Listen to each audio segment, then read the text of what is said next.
This is Talks with Petri Show, and I'm your host Petri. Today, our guest is Andrew Zinchuk from Ukraine. Welcome. Hey Petri, good to see you. Thanks for inviting. How's it going there? We've been trying to do this interview almost like a week, but there was some trouble for you to get to the office, and we needed to reschedule and postpone it. So can you tell me what happened last week? Yeah, just a minor trouble. What it's minor trouble for Ukrainians, but probably a big thing for everyone else outside the country. So last week we had our Flag Day on 23rd and also Independence Day on 24th. And our sick neighbors that's trying to destroy us, they collected a lot of missiles around the country and they were preparing a massive strike on the entire country. And our interior force and all of the services tell us that, hey, don't, I'm actually based in Kiev. So we got the notice not get anything close to the city downtown, stay away of like tall buildings. And basically my office also is in the downtown. So we had the building closed for almost entire week. So I couldn't make it to the office to talk to you. So that's but fortunately for us, our air defense system was working well, so we didn't had any hit on the city directly. It was something just one hit on the north of the city, so it was pretty okay. No one was injured. Before we went live, you mentioned that there was seven signals coming in the same day. So what does it mean on in a regular day? Yeah, What do you so have to like do? basically we have this app, and then you can hear on the streets the sirens. And usually we have, like once, twice per night, and then maybe once, twice per day. And on 24th, there was seven. So literally, if you followed the rules, you would stay more time in a shelter than outside of the shelter, like a bomb shelter. But typically, people get used to them not staying in the shelter and they playing safe, which is not the best thing to do, not the safest thing to do. But if you let's just imagine staying up to 7 to 10 hours in a shelter. You cannot do stuff during the day, right? So you have to kind of decide and make a compromise with yourself. Like, hey, if you want to just stay super safe or you want to get also some things done and kind of go on with the life because you cannot live for 6 months in a shelter spending half of your day and half of your night. It just ruins the plans, the sleep cycle. It's kind of mentally hard. Like initially when the war started and everything was kind of uncertain what's happening and like so on and so forth, I was trying to do like every time I hear every strike alarm, go into the basement of the building to the parking lot, like underneath the ground, like minus third floor. And trying you cannot work from there because there is no connection, no Wi-Fi. You just sit basically. The best you can do is like read a book, right? And then you come out, and when it happens during the night, you do it once, twice, then you do a couple times per week, and then your sleep cycle is off, and then during the daytime you have the same. So it's kind of hard to operate in this mode. So at one point of time, I told myself, hey, like if it happens, it happens. I'm gonna take my chances. Like if I hear close explosions next to me, I'm probably gonna run for the shelter. I have my like kind of alarm backpack with me, with everything packed, like the most necessary things, and then like that's gonna be my solution. But for now, I'm just kind of keep living and doing what I do because otherwise, you can go mad. So what is it actually? What do you do nowadays? A couple things. I'm back. Like was when the war started, it was kind of uh, preparing for defense. So digging trenches, preparing cocktails, Molotov, and all of this kind of funky stuff that you cannot tell. But then I was involved in volunteering. We were bringing medical supplies from EU and delivering here to the hospitals on like Chernihiv, on Bucha, like different cities that were like on a not on the front lines, but were like a basis for this. Like mostly it's like a surgical stuff and for the like hospitals. Anyway, and now I'm back to my trying to be back to my professional life. So I'm raising a small fund to help Ukrainian startups scale the traction. And there is like a big story behind of this because like everyone who woke up on the 24th of January was like shocked with the war that was broken, right? Breaking. So we had like startups lost their traction. There was like a lot of crazy stories with the startup founders. Some went fighting and joined Ukrainian military forces. Some relocated, and basically now there is a lot of cool stories about resilience, about persistence, about a new Silicon Valley being born in the heart of East Europe, and it's probably going to be third the most vibrant ecosystem after Silicon Valley and Israeli tech scene. Can you tell some stories now from this summer or after the full scale invasion happened in February? That because I know you've been, and we can go that a bit later in the talk, that you know the ecosystem in Ukrainian ecosystem. You've been basically part of building it, and obviously everything has changed now, and this year is completely different. But the startups are still working, and they are doing stuff, but the circumstances are different. Yeah, sure. I mean, I'm part of the Ukrainian startup ecosystem and the venture ecosystem since 2017.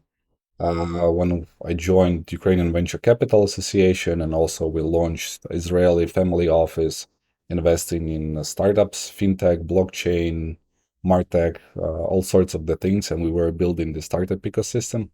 And Ukrainian startup ecosystem was kind of growing pretty quickly. So in 2021, we were on the 34th place worldwide. So it was pretty good, and we were growing steadily from year to year. For instance, Ukrainian startups last year in 2021, they raised about $800 million, which was 40% growth year over the year. So it's kind of a big jump, right, for the startup ecosystem. And the fundraising that the startups were attracting money were growing like from 22% on average, and like last year was twice of that. And what happened this year, basically, a lot of startups got into trouble because their term sheets were revoked. We have so-called Ukrainian Startup Fund. It's a government fund that is backed by World Bank, and they're giving equity-free grants to the startups. It was launched in 2020, and they kind of boosted the ecosystem drastically. They became like number one angel investor in the country. So just to understand the scope, in 2 years, they gave over like 135, I believe, equity-free grants, 25K for pre-seed and 50K for seed, totaling about $6.5 million. And it's kind of boosted the ecosystem drastically because ecosystem itself is lacking angel investments, is lacking early stage funds. Out of 800 million, 760 to be correct, I believe, from the last year that was raised, only 8% were the checks for pre-seed and seed stages. So it's very small. But with the beginning of the war, what happened, like Ukrainian Startup Fund, it started operating, so they stopped investing in the startups. And even for a certain period of time, they hold tranches of financing to the startups they already committed, because every like the 50K or even 25K check, it's not deposited right away. It's per KPIs based, that it's agreed with the startup, right? So even at hold it, and part of their money was devoted to Ukrainian army. All of course, everything offline stopped working. All incubators, accelerators. Like a friend of mine, he's running a chain of incubators called 1991 Open Data Incubator, and they had the office in Mariupol. You can imagine what happened in Mariupol, right? I just watched yesterday the documentary movie about Mariupol, and about the story, based on the story of one lady that was taking notes, and it's just something unbelievable. It's the movie is called sorry, Yeah, so it's anyway. I'll give you the reference for the movie, but it's something to like definitely to watch. But it's not the topic of the time. But just saying that like the whole ecosystem stopped, and a lot of startups start reaching out to me, like saying, "Hey, we have this trouble. We lost traction. Our customers stopped paying us, and like everyone was initially in a big trouble." But slowly, like month after month, startups start some actually some founders went fighting, and I'm also like a founder of equity crowdfunding platform. And my partner and the main partner for this startup, he's actually joined the military of Ukraine. So like, and then that's a very close case to me. I have the startup founders that were also joining you. But there's one big startup pretty famous here, and like the main CEO and co-founder, he's also went to join the military forces, and it's not a rare thing here, right? But those who haven't joined the military forces, so they relocated to Kiev, they relocated to the west of Ukraine, where it's considerably more safe. Uh, if we can call it safe these days, but at least there is no kind of shelling from low distance multiple rocket systems from Russia, right? It's just airstrikes. And they keep working and progressing. And there's like amazing stories. For instance, one of the founders is a good friend of mine nowadays. He joined I was running the startup incubator back in the time. It was a European chain of incubators, pre-team, pre-idea stage. I helped them to open the offices here. I was managing director for 2 years. So the guy, he was working at Henkel at the corporate office. He resigned, joined my first batch. He did like several pivots, and he was one of the most stubborn guys you could ever meet. He was like the most resilient, and he changed 3 teams, pivoted 3 times, and then initially he find like the right problem to solve and the right solution. And when the war started, he moved to Chernihiv, where he's originally from. So it's northeast from Kiev, and it was actually one of the directions the Russians were coming. So there was 30,000 troops going through the city. So they were trying to take the city quite fast and then advance in Kiev. And so he spent almost a month sitting in a basement, like just trying to stay safe and avoid all of the shellings from what was going down in the city. And then when we defended the Kiev and the region, when the Russians withdraw, so he moved to Lviv, and that's where we've met. And long story short, a couple of weeks ago, he managed to raise 250K from Polish VC, and I think it's amazing. Like from the VC standpoint of view, what better can be just finding the founders and the teams who manage kind of go through the war, go through the shock, keep the team, keep the product, and kind of keep going, right?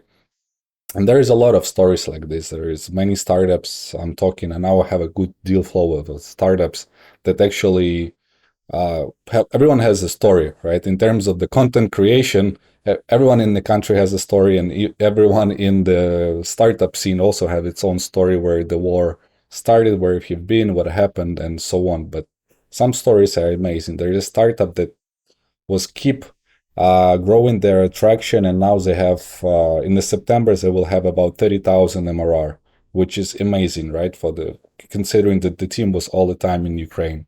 Most of the cases, what happened to the startups is that they lost traction, especially those who had some just Ukrainian market traction, but they start looking to the West, to EU market, or to the United States market, or North America, and they start getting the traction. So there is like B2B health tech startup. We were investing in them from the incubator, and they also get industry investor, and which was using their product. They also lost the traction in Ukraine and the revenue, but they managed to secure a couple LOIs and get the first client, big corporate client in the European Union. It's also like considering that you have to volunteer, you have to do a lot of stuff on the side, and there you have all this pressure coming from the situation here, uh, raising or getting the clients. That's something very admirable.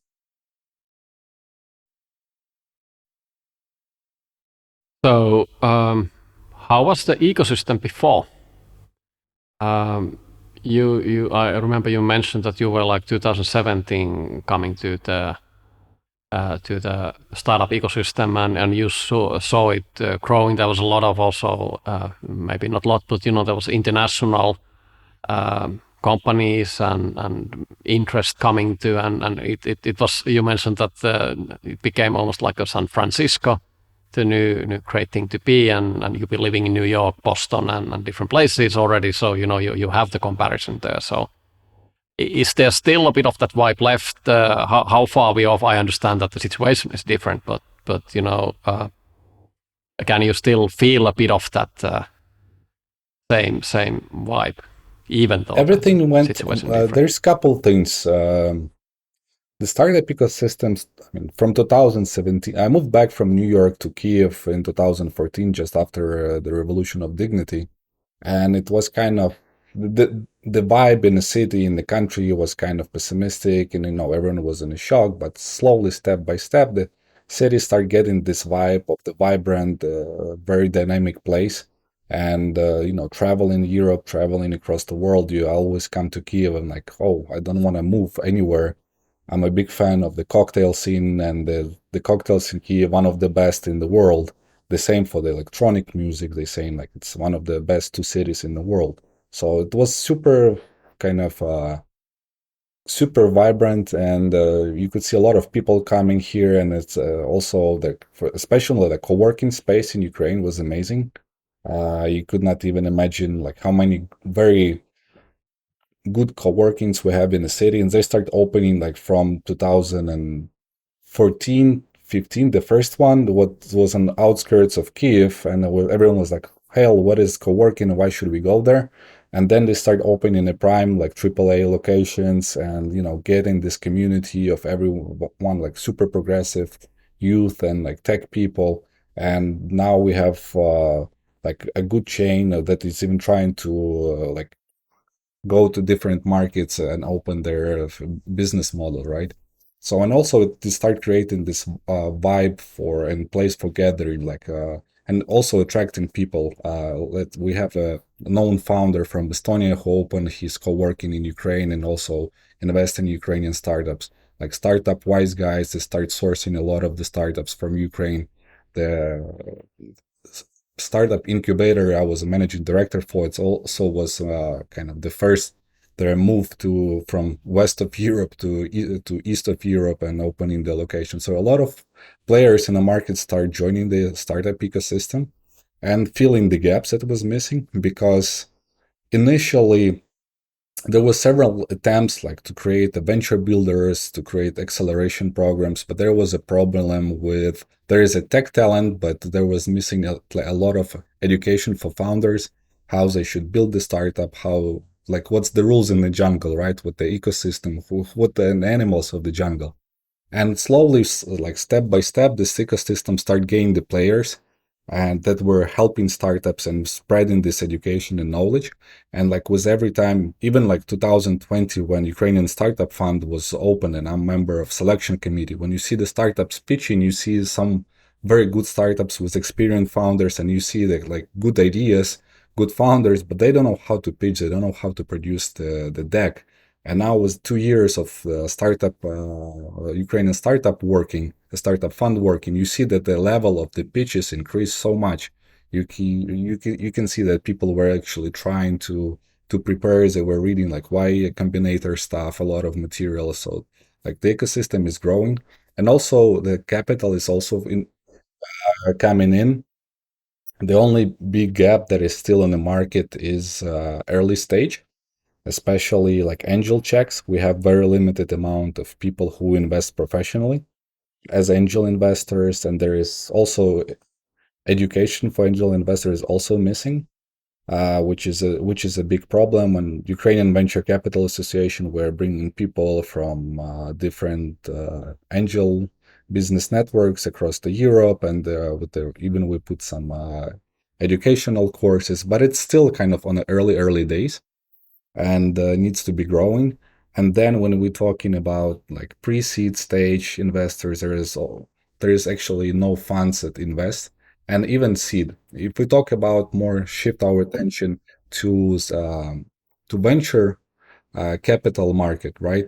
So there were early entrants like A Ventures that started their fund 10 years ago when it was actually a family office. The founder, Andrei Koloduk, he moved from New York and he did some exit and he started his fund. But it was like a family office structure. And then here and there, we started having some family offices being called VCs and they were investing. But according to recent articles in Forbes Ukraine, uh, I believe that 10 out of the 10 top venture funds, 8 did on their entire life cycle from 12 to 14 deals, which is a joke, right? It's nothing. And it's just not because they're bad. They are good. They were trying to invest and taking a lot of risk because the ecosystem was not ready back in the day, right? But they're also, it's because of their nature. They're not the true venture funds. It's the family offices, and if the guy who is the major LP in the fund has money, extra money, he invests. If not, they don't invest, right? And it's as simple as that. And but the more you go towards like later stage, the more capital there is available. And when we have two super large private equity funds, over 1 billion under the management, and there is more investors who are willing to invest kind of in a considerably safer deals like pre-IPO or Series A or post-Series A. But for the younger guys who just starting their startups, it's actually still a hard place to be right now in Ukraine. And it's actually what I'm trying to accomplish here.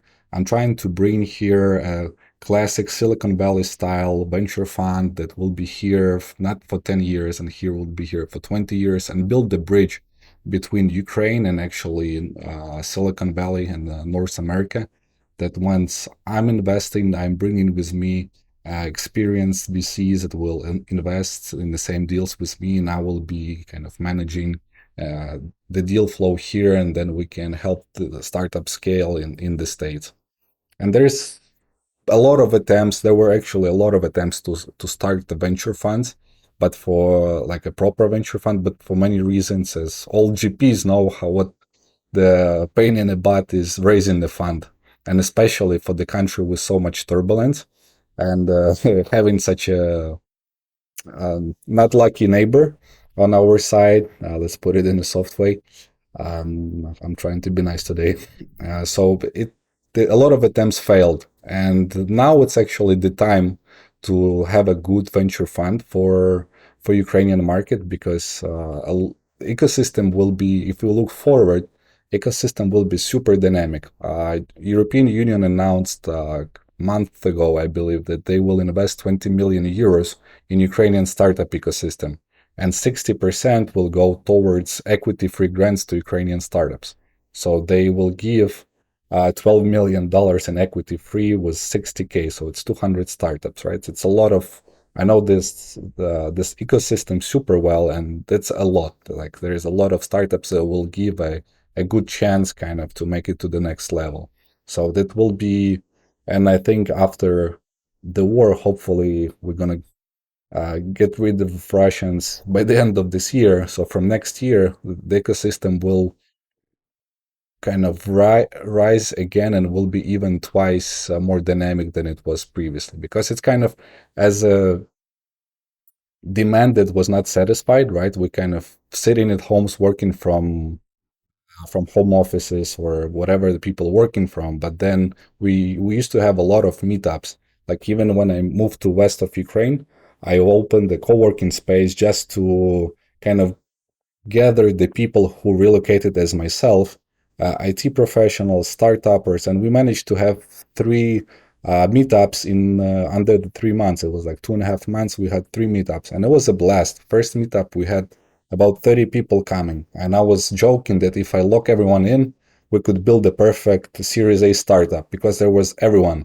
from backend developers, front end, biz dev, sales, everyone who is needed on a startup, like project managers, product managers, and it was like the tiny city in the west of Ukraine, and there's a lot of people who relocated. So the people actually waiting for them to have a more safer condition that they can go out and actually start building even faster. Can you name some famous Ukrainian startups? They are even unicorns, so the people get a bit of an idea that Yeah, I mean, everyone knows Grammarly, right? We have Grammarly, we have People AI, that's the also famous Ukrainian startup. For there is actually Ukrainian Elon Musk's the guy who's building Firefly, so it's also the unicorn. What else? I think we have about 10 unicorns with Ukrainian founders. And yeah, so we have a GitLab also. They value it now about 15 billion. There is Genesis, it's also 1 billion. Overall, Ukrainian born nationals, they rank in top 10 founders for US based unicorns. So I think it's a pretty good number. can you give us some estimate how many startups there is in the market early stage? That's a good question. We let's say if I can speak from the numbers of Ukrainian Startup Fund, in 2 years there was all like over 1,000 applicants, even more, and they invested in, I mean, 13-15%, something like this. So now there is a program for Google for startups. They also have like over 200, 300 startups applying, so like early stage. And from our fund now in the funnel we have about 100 startups, and with the fund that I'm now raising, it's called Brave Ukraine Fund. I want to invest in the 34 pre-seed stage startups that have actually traction on the Western market, and they need help kind of scaling. So now we have also almost 100 startups that kind of reach out to us. So like the market itself is big, and I know a lot of founders now. There is a company, there will be big news on the market. I cannot spoil it, but there is you're gonna hear it. It's one of the famous Ukrainian startups. It's the exit is coming. Let's put it this way. Um, so there is a team that will be launching a new startup, and there's a lot of people who actually or exited or exiting, and then will be launching new products. And they are way more experienced with every time. It's not the first time founders, they're going to be second time founders, right? And that's what actually where we're getting, because as of now, everyone was the first time founder, and some of them were getting to the unicorn status, and some of them were, getting somewhere closer. But what's interesting is that on average, if we compare Ukrainian startups to, let's say, their peers in the US, it took Ukrainian startups who became unicorns also 7 to 8 years, as on average it happens in the US market. So, which is a pretty good number from the ecosystem that is still emerging. Have you seen any trends that the Ukrainian startup scene and the startups are particularly good in something?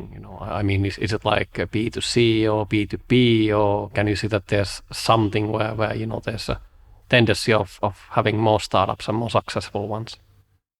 Uh, Back in 2017 and 18, Ukraine was super strong on blockchain startups and crypto, and we were among probably top 3 countries that raised money. So that was pretty cool, and now the scene is still super vibrant. Uh, Even the market changed. Also, Martech startups, there is a lot of them. We can see now the biggest thing out of Ukraine would be a drone startups, and that's, why. But there is so many. There is probably over 100 teams that doing drones, and with different purpose. There is a cool startup that Culver Aviation. They're doing the like a drone startup that can patrol the territory with like a lot of different features. There is a startup actually in my deal flow. They're doing a drone management, fleet management system, and it's one of the pioneers in the market. So like every farmer, every big agriculture company which wants to have their own fleet and manage it by themselves, they can just use uh, the service and actually manage the fleet of the drones. They don't need to order any other services. So now most of the startups are kind of the military shifted, but that's going to be super big. We have also the electric bikes coming. There's one very Delfast, very promising one. They have among the customers, they have I believe it's Mexico police, US police, like border control. They were actually doing some bikes, electric bikes for the military. It's very quiet, so it's very good for the military use purposes. And in general, we are very good at B2B. And then it's because of the nature. What I mean by this is that Ukraine is number 3 IT outsource country, and a lot of startup founders actually were working in IT outsource or product companies, and they were seeing like working on the projects for large corporations, right? And they will see the niches which is missing, and then after leaving the IT outsource bench, they would say, hey, there is a problem I know that needs to be fixed. And that's how they start the problem and getting the knowledge of this problem in the first place. Have you noticed and seen? I guess there's some things you cannot talk about, or it's not wise to talk about. But during this year, that like you say, that the startups been adjusting to the military purposes and supporting the society now. Has there been some innovations or some stuff that is going to be like really super great? When the war is over and they're shifting more maybe to the private sector needs. It was completely like unexpected and just came because of the situation happening. Or any other stories you want to share, besides the drone and the bikes? Uh, okay, we have the startups that helping to identify the enemies and the faces that were committing crimes here. That's face recognition technologies. It's working pretty well. There is startups also that helping to calculate the damage to the cities that was done by bombing, and that's all will be in GAG and also to reparations for Russia to pay, hopefully in the nearest future. Also, VR startups are helping a lot to train our soldiers using different tools from light to super heavy, and even for those that we don't have yet, but we are preparing to get it, and just for the political will to be there. So a lot of things we will be able to talk afterwards, but I'm pretty excited, and it was very interesting story when actually I was one of the few angel investors in Ukraine asked me to check on a startup, the VR they are producing. They are actually one of the super famous VR startup here from Ukraine. Just don't want to go into details, not to spoil. All right, but I was checking and talking to the founder, and we kind of get a good bond. And then when the war started, a friend of mine was helping the military, and they was like, "Hey, I have this task to do." I'm like, "Oh, I know someone." And the guys are in the VR for many years. They kind of one of the pioneers on the market. They know everything about like the tools, the systems, and all of the software and the hardware. And we help the military like right away, just kind of connecting a couple dots that I was happy to be in the middle and I know the need and demand for this. But that will definitely help Ukraine. And I wish I could talk more about this, but there's a lot of people who helping, and also like for instance, the Starlink that helped a lot our country in terms of IT outsourced companies, because a lot in initial days of the war, a lot of clients for the companies were afraid that the companies will not be able to work, right? Because they will be not having any internet connection, and when the company starts saying, "Hey, we have a Starlink," they kind of the clientele got kind of calmed down a bit and helping the military to have the connection. So a lot of things will and are cooking right now, and Ukraine is going through counteroffensive on the south of Ukraine. They just started today, so we're waiting for a lot of big news, and hopefully there will be super positive, not just positive. And the startups are definitely playing a big role in this. Can you describe a bit of Ukraine, because it's a huge country? So the western part is different from other parts, and how does that look from the startup perspective? If somebody is interested of coming and starting to become involved with the ecosystem, so what are the places to go, and what should be done first, and where to check? Oh, no-brainer is coming to Kiev, right? Kiev is number one, and it's the most vibrant. Lviv is probably number two, and especially now when all of the east and central of Ukraine moved to the west, and the number one destination was Lviv. So the kind of I feel like city is gonna explode. It's just overpopulated. You cannot even park. You cannot even walk, not to bump into someone. So if you come in now, you have to come to either Kiev or Lviv. But among other cities, it's Kharkiv, it's Dnipro, Odessa. There's also they're picking up. Um, and from the, I would say that just to answer your question, because it's so deep and we can talk for hours about how to describe Ukraine. But Ukraine is what I like about Ukraine. It changed a lot since 2014, and if you look back, like with more the new generation of people is here, right? And they're completely global minded. They're so open minded, so they're so brilliant, and it's even hard to kind of follow them because they start living in the like a kind of their own universe, right? And that's what Russia is trying to take away from us, this freedom. These people are completely free. They've never seen Soviet Unions. They haven't seen the bullshit of the Soviet Union and all of the hardness of the 90s. So they kind of free spirits of the world and they are true rebels. And if you see that now who is fighting on the against Russia, I believe that the most of people who fighting is people who out of like 30, 33 years old and younger. So it's kind of the most, and then the senior positions are of course the more senior people. And a lot of people have the stories like this. That in 2014 they went to Revolution of Dignity in Kiev, and then the war started when the Russia attacked Ukraine, and then they just start going and fighting as a volunteers, and then like all of the time they were in the fighting. So we've been preparing, and also what is I was there is a lot of stories like this. One of my friends, he's also joined an army, and but prior to that, he just got a position as a CMO in one of the startups, the foreign startups, and that startup still keeps him in a position.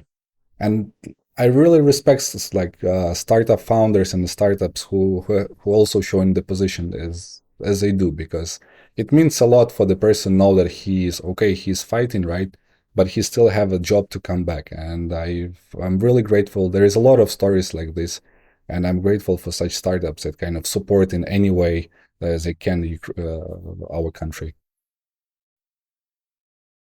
When we were prepping for this episode, we were also talking about a bit that now it's easy to do recruitment as well, because you see clearly how people are performing and who's who, and also forming teams, and the unity is in completely different level. Can you describe and tell something about that part of the process, and what's happening now, and what you have learned?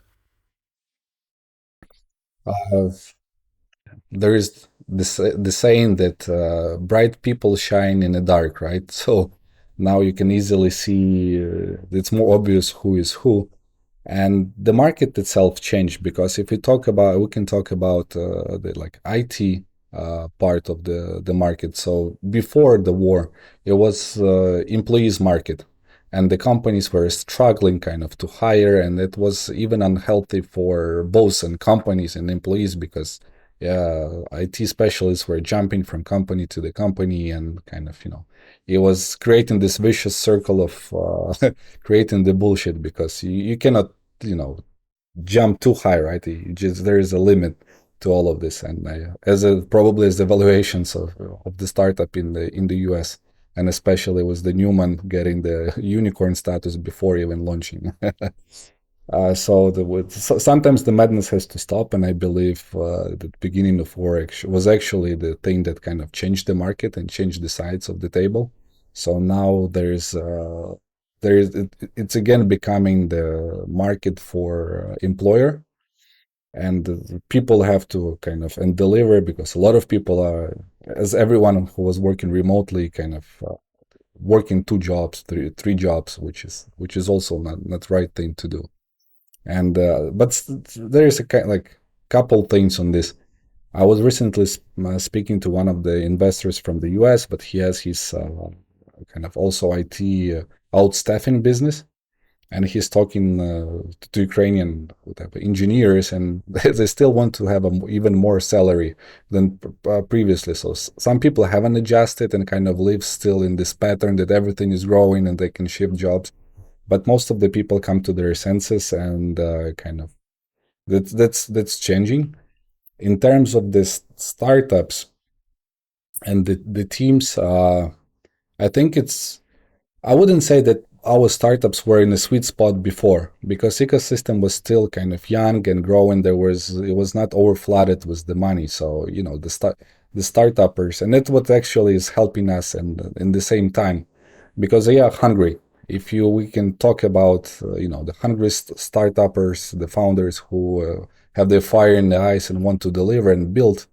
That were Ukrainians, and that will be more even Ukrainians, because if you look at the job market in Ukraine right now, we have the assumption that about 50% of the economy will be gone. So you cannot go and work anywhere, right? And if you previously were working in big corporation and you had some touch to a startup ecosystem, you know the problem that you can like fix. Your only option, and probably if you were laid off, like the only solution in the closest term to use your brain, it's to build a startup. And there is nothing behind you. There is just the falling grounds. So you have to kind of build the startup, and that's why we'll see a lot of a kind of startup coming from Ukraine, and which is not bad, because it will bring to innovation. And I believe overall it's going to be actually a new Eastern European tiger in terms of the economy. But it's still it's gonna take some time. And actually, that's one of the reasons I'm also doing this small fund for Ukrainian pre-seed startups. It's actually to help them to get to the next round. And of course, the teams will are from Ukraine, right? So it will be helping Ukrainian economy, help to employ people, help to employ professional, and moreover, even to help them stay here, because even Ukrainians, amazing everyone with, those who relocated to EU, and 40% of them got jobs, right? But we still have someone to work here in the country and create the GDP and create the economy. So what I want to do is actually have people stay here, but build products globally. There is a good saying, think globally, act locally. And this, I believe it's one of the good examples for this. Can you tell something about e-services, what the Ukrainian government has been providing? That's quite advanced, even me living in Estonia, and there's a lot e-residency and stuff like that. But what's happening there in Ukraine, and can you give sort of a bit of an idea for those who are listening in maybe New York, in US, how things are working at your end, and Sure. the level of sophistication. If Starlink is working, what else is working? As the saying goes, it's better one time to see than 10 times to hear. So I invite everyone to come here, and we're gonna show you around. But what we have here, just a huge jump in terms of digitalization of the country and the country services. So we have an app called Dia. So in translation, it's like action, and you can have probably three dozens of services right now. You have your passport, you have your driver license, you have your driver registration.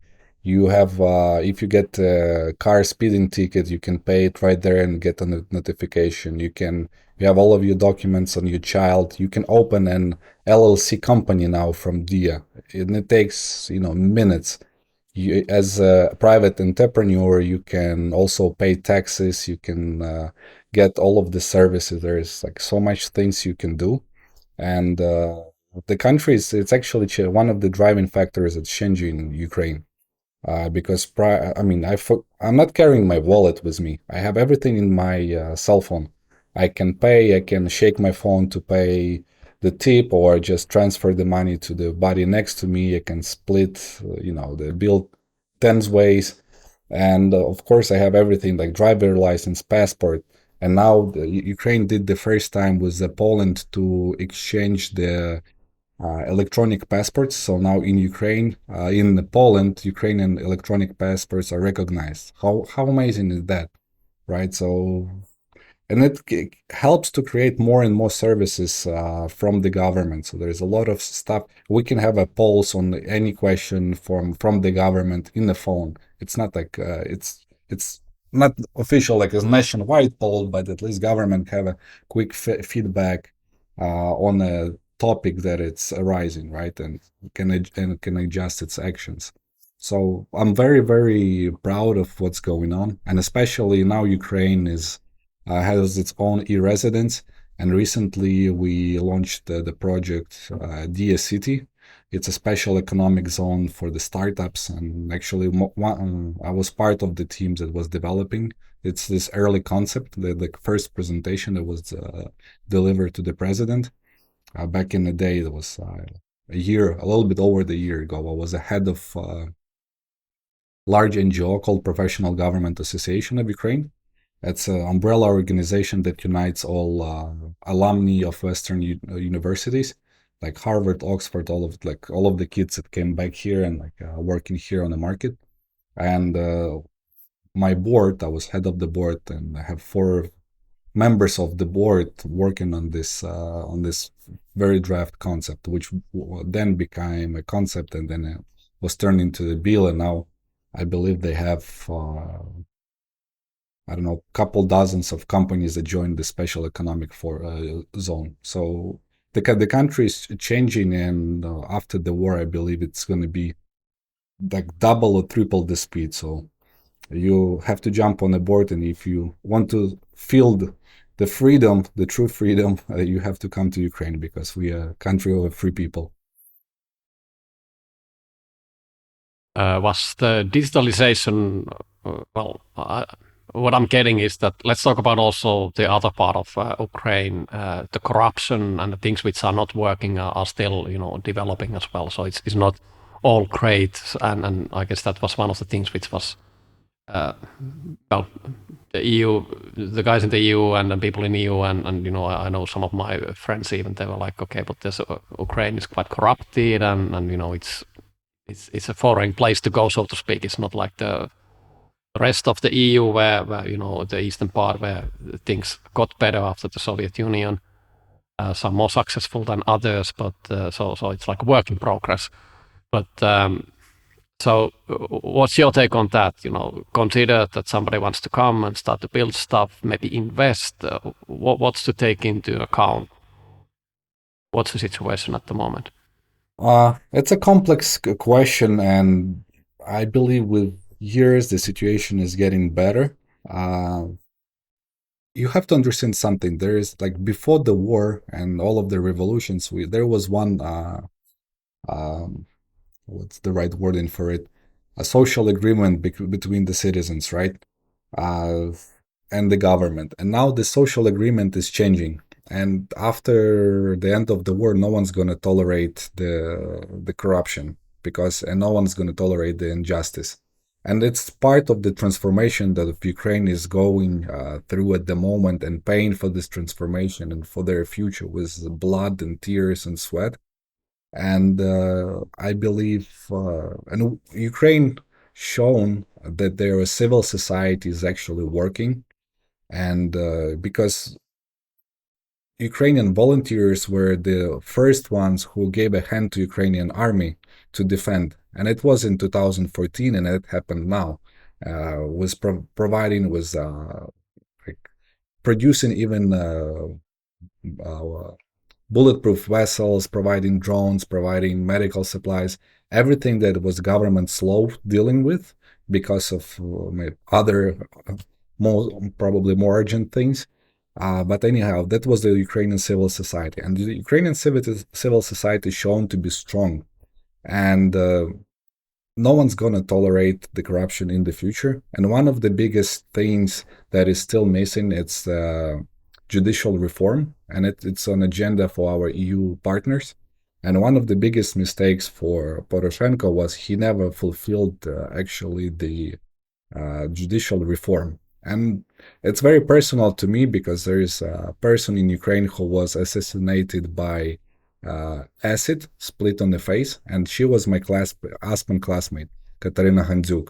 So she was a deputy mayor of Kherson, which is now occupied and hopefully going to be liberated soon. But she was trying to oppose to the corruption, to all of the bullshit that kind of bad people were doing, right? And she was the guy. She was assassinated. She had a 1 liter of acids put it in her face, and we couldn't save her. And we transferred her from Kherson to Kiev by airplane, and there was general prosecutor of Ukraine in his in her kind of hospital room, promising the justice, and like there was connection to the top kind of leaders of the country, and they did nothing. And that's kind of this personal. Like, do you believe that person like me who had this personal kind of string attached to this that will kind of will tolerate the corruption in this country? And there is like more people who paid with with their family members because of the war. The thing's gonna be changing. So there will be a new social agreement in this country, and that I believe the corruption will be actually the big part of it. There will not be tolerating, and the government is also working in terms of there is a new concept for a tax system, 10-10-10. So they're trying to follow this model that they have in the US. You cannot avoid two things: paying taxes and death, right? And I believe that's what we have to do. And another thing that is changing the Ukraine in terms of the corruption, it's reform of deregulation. It was a super successful reform, and just before the reform, if you're a city governor or you're governor of the region or whatever kind of the government official on a senior position, you would go to Kiev and ask for money. You would beg, you would do something, and then you would get chunk of it, and then you would use it for your favor in the local. Now, like a city mayor or a village mayor, they are motivated to have business and work it officially. So everyone knows each other, right? And if there is a, let's say, enterprise, 200 people, and only 10 people were working officially on a minimum wage and everything else was given in cash. So now, because of the taxes stay locally, this local official, they will come and say, hey, John, hey, I know you have 200 people. Now we're gonna have the plan slowly transforming you to the white company, and because it favors him, because he has more money to create infrastructure, to do what he wants and stay in power. And it's all money driven. It's not because they want, but the system is changing from the inside. And if you will travel Ukraine before the deregulation and now, you just and check some villages, you would be super amazed. They're like Switzerland probably, or like West Europe. You cannot, and they were changed over like 5 years, and it's all because of the reform. So the country is changing. I wish it was faster, but you cannot you cannot deliver the baby faster, right? It takes time, and we have to pay the price, and we paying that price. But for us, it's kind of a big reborn and renewal of our freedom for the long time, and putting us in a global context before trying to get away from the bad neighbor and mad neighbor. So the government services, the e-services, are obviously helping with the corruption thing. It's harder to do that because it's all digital and there's no envelopes involved. How about the legal system then in regards to the startups and the companies and private equity and the whole system? What do you say that you want to bring the Silicon Valley style here? is that legal system supporting that type of the incentive structures for the employees and all the other bits which are pretty much in place in the EU and obviously in the US. So are there some differences to that which may become like a shock if you're coming that it doesn't work like that, you assume that it works the same way? The quick question is it's not there yet because all of the startups from Ukraine incorporated. In most cases, if they target the EU market, it's Estonia, or if they target the North American market, it's Delaware or it's UK, right? It's probably if you take these three, it's going to be 80% of the time, or maybe 90% of the time. And it also comes because of the investor preferences, right? If you try to raise money for Ukrainian LLC in the US, everyone gonna tell you you are crazy, right? And there's no reason doing that, especially when your market is somewhere else. And this is part of the big problem for the country. And there is missing judicial reform and the court reform because we have to adopt more of the English law. And that when this gonna happen, that's gonna be a big and A, it's one thing it's adopting on the paper. B, it gain a trust of investors and show the general public that it's actually it's delivered and being executed as it promised, right? And even for the DSCT, there was a big battle kind of to making the special legal zone, which is not now realized, but it's in progress, and we're getting there because anyhow, Ukraine has only one direction towards Western countries and civilized world, and we will rejoin the place where we should be, right? And that's what this issue is going to be solved. But for now, just not to talk like a politician, it's better to kind of have everything outside until it's fixed, because there's still the level of troubles comes with the level of money.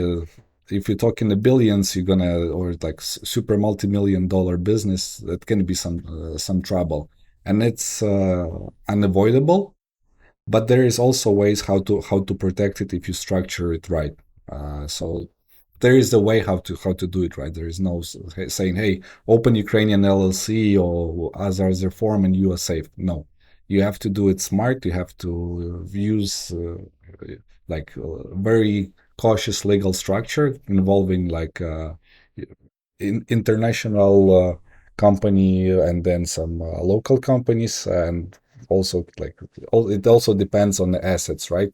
Well, for instance, why IT business in Ukraine was growing in the first place, because back in the day, government officials, the bad corrupt government officials, didn't know anything about IT. There were some weird guys sitting staring at the computer, right?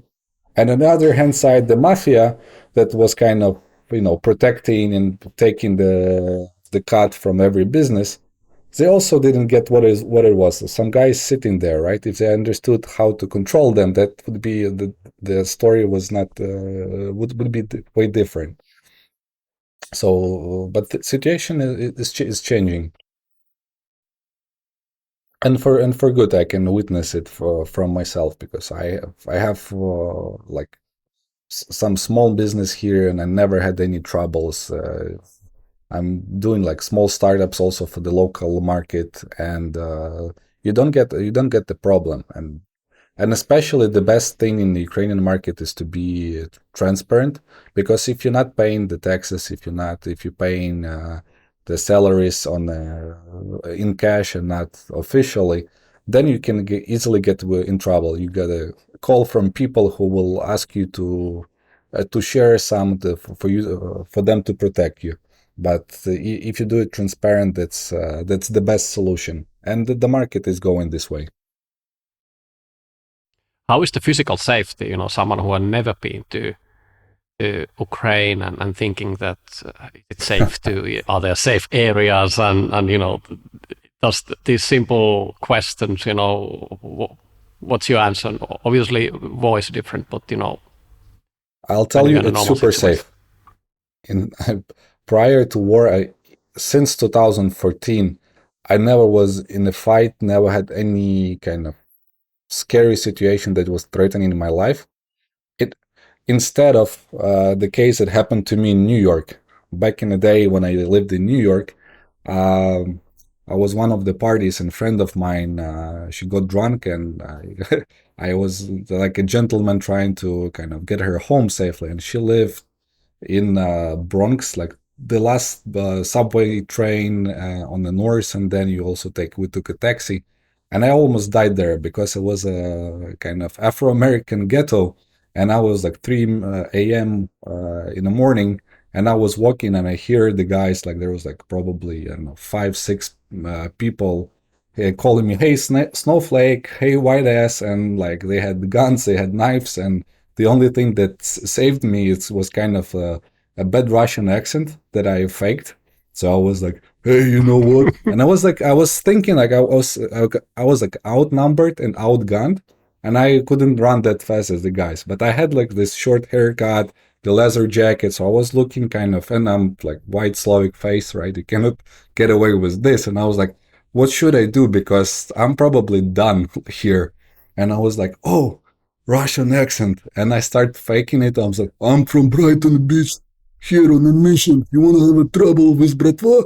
And like they believed it, right? And now I had to fake it, like literally, like my life was depending on it, and it was. So I was like kind of very aggressive, and they decided like, okay, let's get not deal with this dude.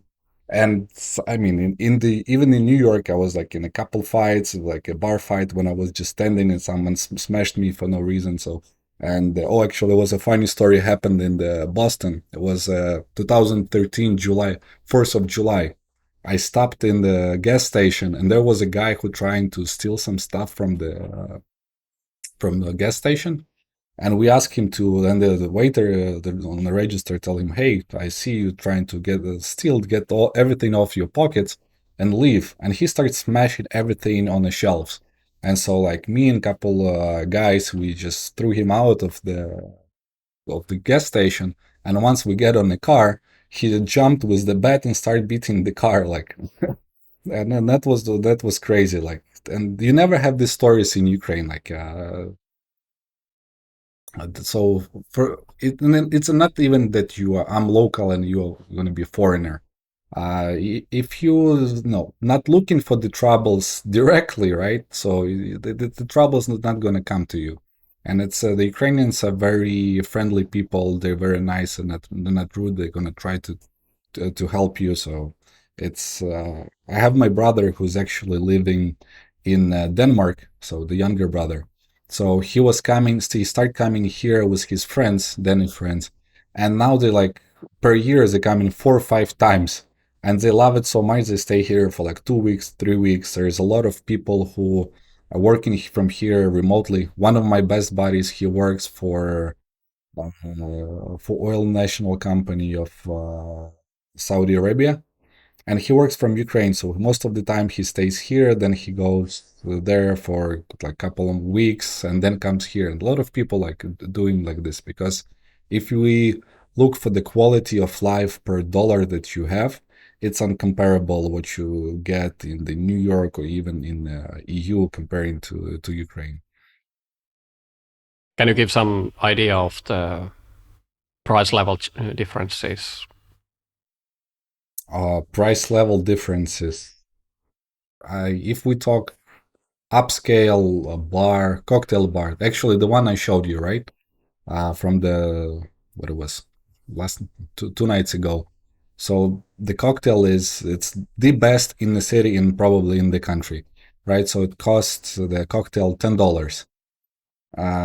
10, there is 12, there is 13. I mean, tell me where in the New York or London you're gonna get the best cocktail in the city for 13, 14 bucks. It's gonna be 20, 25, 35 for in the upscale places, right? The same with everything, and like the restaurants, the nice check for 2 person with wine. Of course, if you're not ordering something super fancy, but it's like $100 and you are super full, and you don't You kind of have the first, the entry, the second, the dessert, the wine, and then it's just a couple glasses of wine.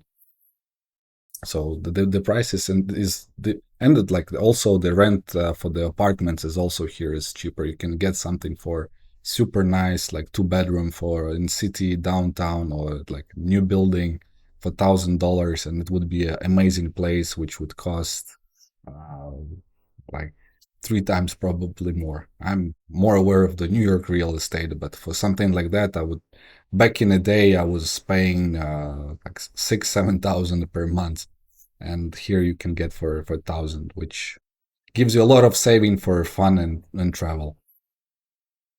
And especially if we talk about like restaurants, they here the service here is amazing. The food is also amazing, and there is a lot of like very conceptual restaurants you can try. And what's changed a lot and was also kind of hard for me back in 2014 when I moved, there was not there many cuisines comparing to New York, right? There is a saying that you don't have to travel the world if you live in New York because you have everything there. And now it's also coming here. It's not to the same level, but you have, most of the things you can think of, you can have here, and then in a super high quality, very conceptual, and there is a lot of like places where is like trying to play with the recipes, they twist the cocktails, and it's super high quality. How's the level of English? So if I don't speak the local language, can I survive there? Are there, for example, the street signs in English as well, or what's the level in bigger cities that how easy it is to actually communicate? If you're in a bigger city, if you're on downtown, I think you don't get in a trouble there, especially if you're talking to people who look 20, 30. The younger they look, the more chances that they speak English. So you will be fine, especially if you go outside of the city, rural area. Of course, you're gonna get in a trouble. But a lot of stuff you can deal with just without any people. You have Uber, you have Bolt, you have the local car services that works on the same principle as Bolt. Actually, the Bolt took the model from Ukrainian Uklon, and they officially recognized it that they that was the model. So you can have a lot of services without any need to ask anyone. You can get like grocery delivered to your apartment of stuff from pharmacy. You can use the courier to deliver everything you want. So you can pretty much easily get away with without even speaking to anyone, ordering apartments, booking, train or Airbnb, everything is working here, and it's working super well. Let's say that the war ends in end of this year. How does the Ukraine and maybe the startup scene as well will look like in 5 years? Yeah. Well, I think it's very simple. Already we have more startup, more unicorns than all our neighbors, and I think this gap is going to be even bigger. I'm not talking about Estonia, but I'm talking our direct neighbors. So I'm thinking Ukraine is going to be a number one startup ecosystem in the Eastern Europe, maybe even in Central Europe, because if you look at the numbers for countries, like we are still way ahead. So I think it's going to be kind of the focal point for the region and the number one place to go. Uh, I believe we're gonna get more specialized in the vertical terms, and especially I do think like the robotics is going to be one thing, and drones, AI, ML, it's going to be big, and like deep tech stuff, because a lot of funds are looking in Ukraine right now, especially deep tech, and looking for anything they can get from here, because there is a global shortage of the talent in this field, and I believe Ukraine has a good potential to be one of the best. And I also hope that Ukrainian startup valuations will also kind of match at least their Western European peers, maybe even outmatch them, because right now it's good and bad. For VCs, it's a good thing, but for startups, it's a bad thing, right? Because there is a big gap. Let's say if we're talking about pre-seed stage, pre-money, here the range would be from 600K to 1.5 mil. And if we talk about the United States, it's 4 to 6 million. 6 million, I believe it was average last year. So, I mean, you can have 5, 6x just right there. And that's kind of the arbitrage opportunity. So if you're a Ukrainian founder, it's you're in the trouble. And then we're talking about comparing apples to apples, right? The startup with the same traction, with the product, with a good team, and US peers just because they're in US, that's the different. But also it's all opportunity in the same side because in the same time, uh, the cost of doing business here is 3, 4 times less for sure. And with this 4 times less money, you can do the same stuff. And there is actually a very good article from McKinsey. It's called Eastern European Wunderkind. So they're saying that sorry, I wish Ukrainian, but they were talking about Eastern European B2B startups per invested dollar get 6 times, almost 5.6 times more revenue than US peers. So, which just explains this opportunity there is here. So, I hope that Ukrainian startups will start raising faster and easier. There will be more trust for Ukrainian founders, and it's going to be a big brand for bravery, for agile, for tech savvy, and there will be more unicorns. And also, Ukrainian GDP will be driven by Ukrainian startup scene, so they will be like number one for Ukrainian GDP.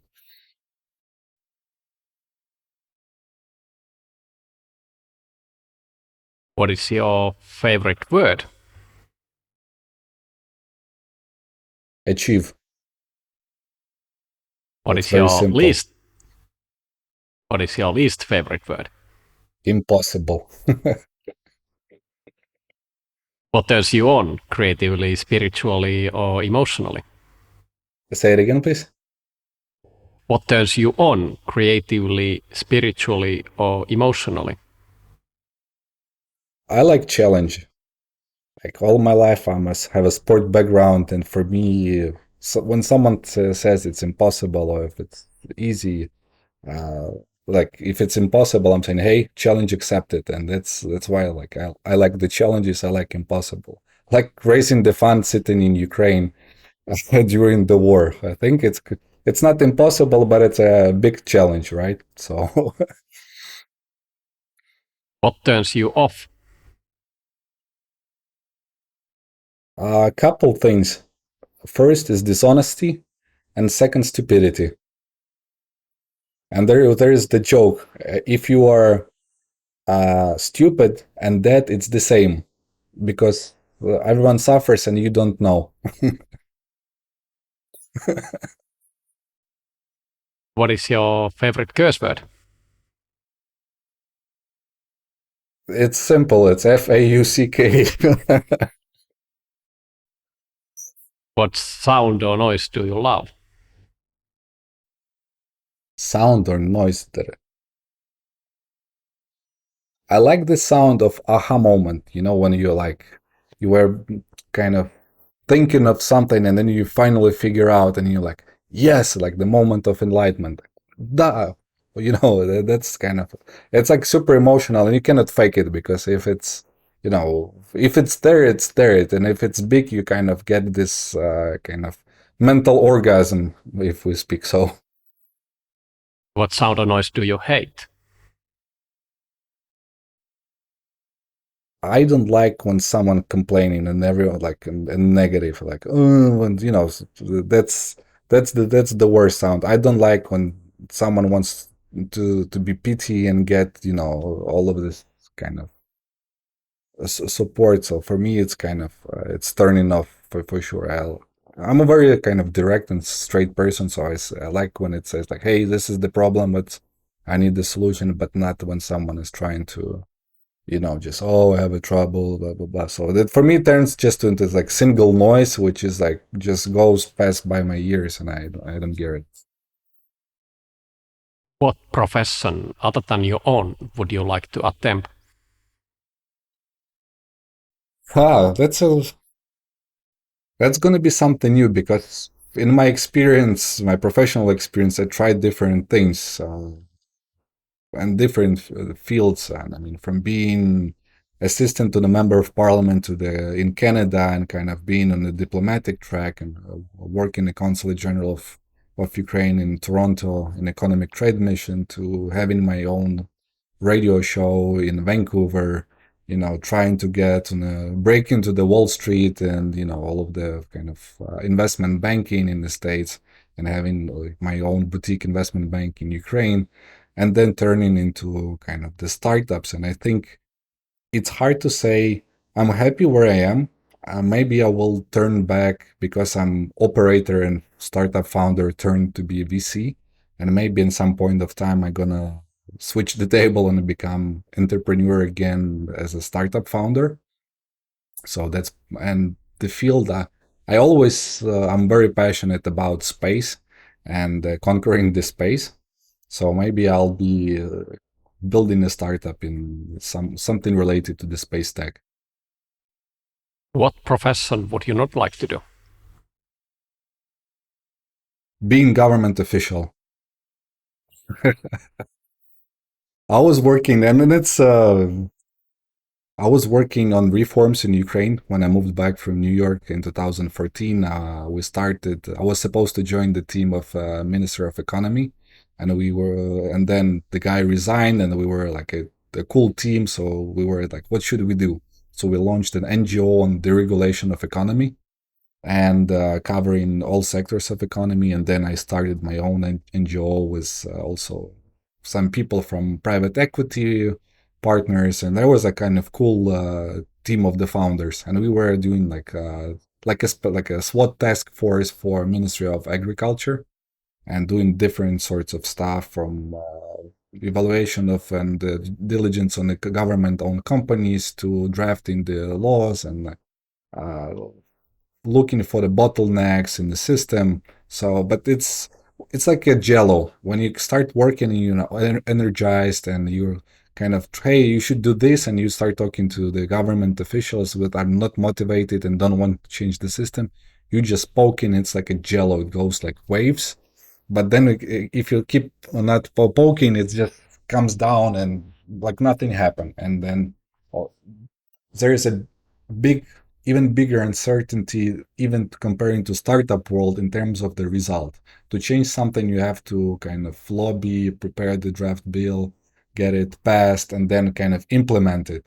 And it's just getting to the point to get it passed through the parliament. It's super heavy. And then it's the second hardest thing is just to make it work, not to be and the jure and de facto, right?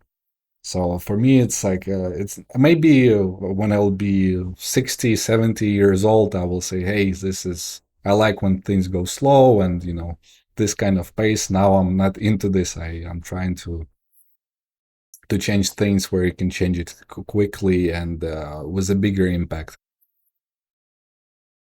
You could be a co-founder of any startup in any era. Which one would you choose? Ooh, that's a tough one. If I would be a startup co-founder, I would join PayPal Mafia.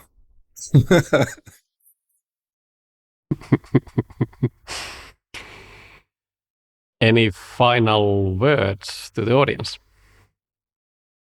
Final words. Please support Ukraine. We need your help. Don't let Russian propaganda to affect your countries, to affect your neighbors, to even affect you, because there's going to be a lot of disinformation. Please keep spreading the word about Ukraine, and because we need your support now, and we will need it even more, because you're gonna pay extra with your credit card for the gas and energy this winter, and we paying with our lives and blood. So there is a big difference, and I think we can all accept that there is price to pay, and we'll only together we can get rid of the white walkers from the north. And Ukraine is a shield that is holding Europe. So please, every day, ask yourself what you did to help Ukraine. And if you are related to the startups, look at the Ukrainian startup scene. Also, I'm raising my fund. We can do a lot of things, great things together at the same time. Slava Ukraini. Heroyam slava. And Petri, thanks a lot for inviting me. It's a pleasure, and I actually appreciate you a lot doing this and helping and introducing me to the people, great people in Estonia that supporting Ukraine a lot. My pleasure, and thank you, Andrew, for sharing. There was so much stuff we spoke about, and I know there was so much stuff we did not spoke about. But maybe it's good to have another session later on. But I think the audience got an idea already what you are capable of and what's happening in Ukraine and what's waiting for Ukraine when we get past the war. Definitely, So, I would love to do another one in some point of time. So that's all for today. Thank you, everyone, and till next time.